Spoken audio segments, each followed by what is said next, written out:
Well, Mr. Aramo joins us now.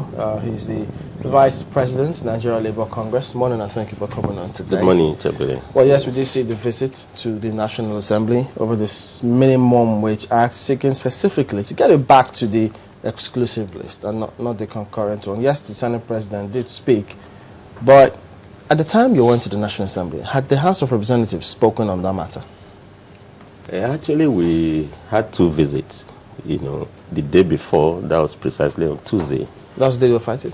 On Tuesday, okay. We actually went to the House to see the leadership of the House of Representatives. Were you able to see them? Oh, we did. We had good audience with them. Apparently, it wasn't carried because that was a much more peaceful courtesy call because we went to commend the leadership for supporting our demand and respecting the wishes of Nigerians with respect to retaining labor on the exclusive list of the Constitution.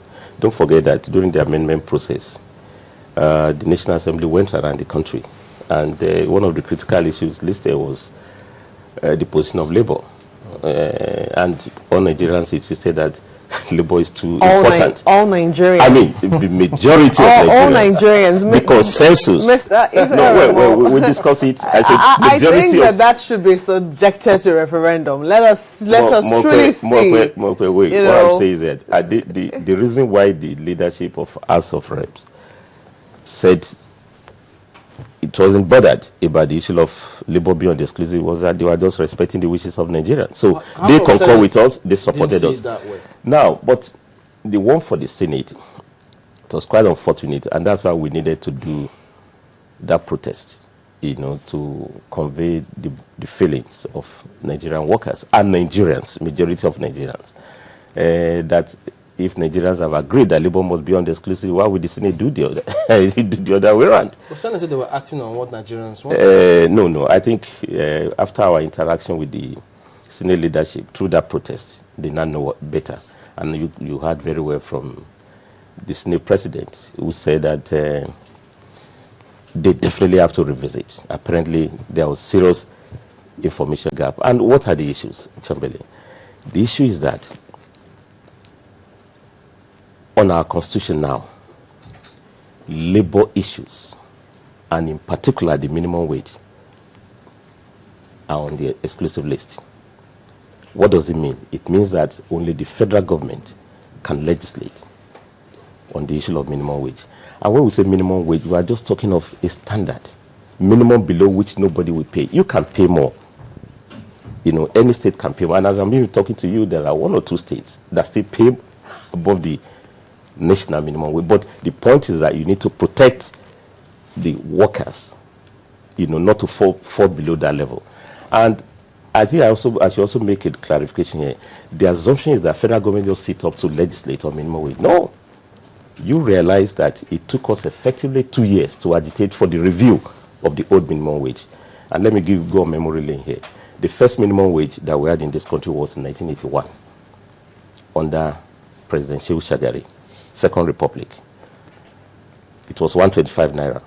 Of course, when naira was naira, that was about $250. Because at a point, Nigerian naira was twice as strong as naira.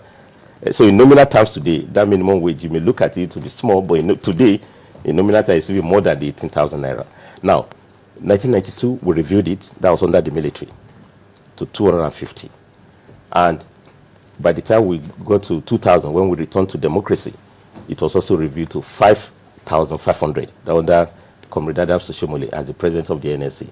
Now, 10 years after, we thought we should also review, and it took us 2 years. Now, what is the process of reviewing the minimum wage? It's an all-inclusive thing. Tripartism, you have the Nigeria Employer Consultative Association representing private sector, you have Nigeria Labour Congress, you have the TUC, you have the federal government, you have the state government, you have the Central Bank of Nigeria, you have the Revenue Mobilization Committee. It's a whole presidential committee. This timeline was chairman by Justice Begore, the former CJ of the Federation. So we had deliberation for 2 years before that became an executive bill taken to National Assembly, with the same very assembly, passed the law.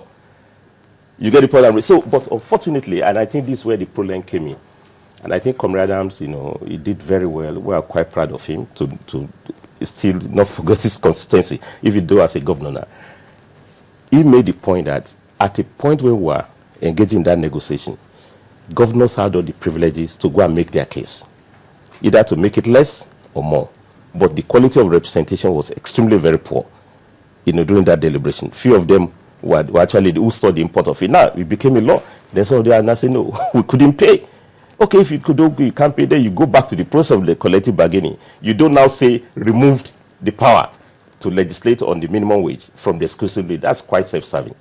No, but I mean, it's not really helpful to anybody. Yes, underneath, because I listened very carefully to Governor Adams' speech on that particular day, and what I could sense was underneath that protest was actually deep-seated suspicion that if this thing is finally back on the concurrent list, what is going to happen is that states are going to possibly reduce what the minimum wage they currently pay, and renege on all the things that they should give workers, because he also talked about a host of fringe benefits that usually come with that particular package, and that it definitely would mean a lot of harm to Nigerian citizens. But that's also because we do not trust the political class in the different respective states to do right by the people, at least within their means. Why do we have this suspicion? Yeah, even with the best of trust, Moekwe, the principle first is that there must be some minimum standard, for regulating labor processes in the country. I mean, even with the best of trustworthy governors, the federal government still has responsibility to say there must be certain safety floor below which a worker will not flow. That's in respect of the wages. The same thing, don't forget, wages is only one. Minimum wage is only one. There are other labor issues. Safety standard, for instance. Occupational health and safety. I mean, today you have a law, Factory Act inspection, that says that before you set up an enterprise, you must have certain safety rules. You must have escape routes. You must be able to have a fire extinguisher. Who's enforcing that? Basically, no, Minister of Labor is supposed to enforce that. And it's not just at the state level. You talk of suspicion, we should also get it right. It's not just state government that pay minimum wage. Private employers do, big multinationals. You have the Asian companies, you have the Indian companies that are operating in this country. Which nobody monitors. Ideally they should be monitored. This law is meant to give that minimum